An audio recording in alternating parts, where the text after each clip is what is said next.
Bien, mesdames, messieurs, résumons.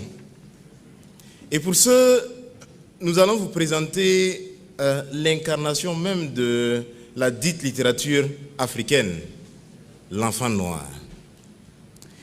Il se retrouve au crépuscule des temps anciens. Soundiata et l'épopée mandingue sont passés.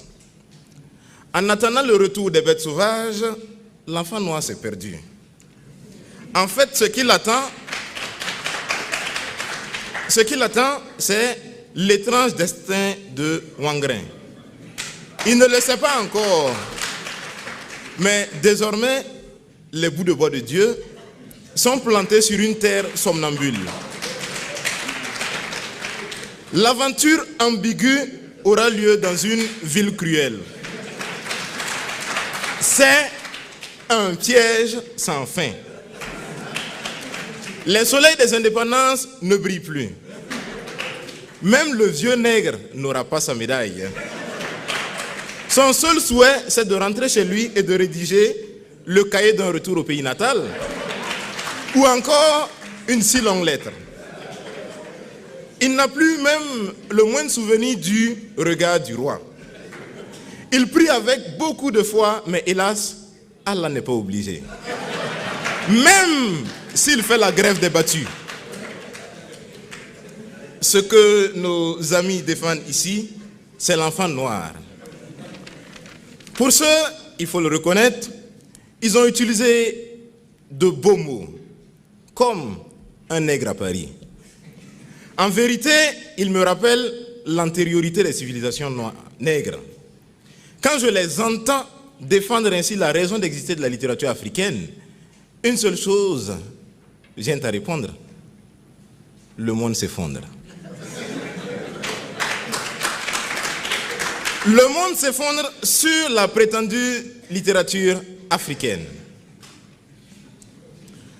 Amadou Ampateba disait, je cite, « Certaines vérités ne nous paraissent invraisemblables que tout simplement parce que notre connaissance ne les a pas atteints. » Fin de citation. L'Afrique sait, l'Afrique parle. Pour autant, l'Afrique doit-elle s'inscrire dans les canaux classiques établis par les autres? Enfin, l'Afrique doit se lever. L'Afrique doit agir. Frantz Fanon, dans Les Damnés de la Terre, paru en 1961, disait, je cite, « Chaque génération doit, dans une relative opacité, découvrir sa mission, l'accomplir ou la trahir. » Fin de citation. Notre génération, la génération de Christian Tiendrebego, de Salimata Na Traoré, de Josias Ouedraogo, est celle de l'action et non celle de l'illusion et de la spéculation. Nous ne sommes plus à l'étape de l'abstrait, mais à la réalisation et à la concrétisation. Nous n'avons plus à revendiquer ce que nous sommes. L'Afrique n'a plus à revendiquer ce qu'elle est. L'Afrique doit prouver ce qu'elle est. Oye Solenka disait, je cite, « Le tigre ne proclame pas sa tigritude. Il bondit sur sa proie et il la dévore. » Fin de citation.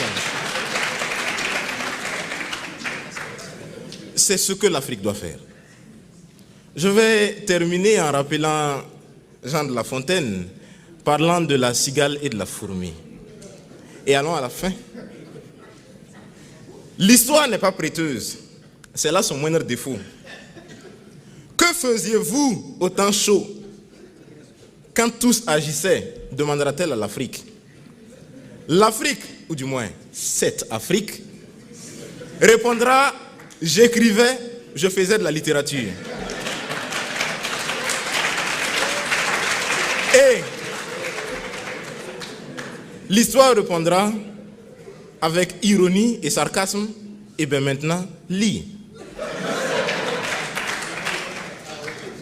Mesdames, messieurs, l'Afrique est au temps de l'action. Alors, Afrique, lève-toi et agis. Merci.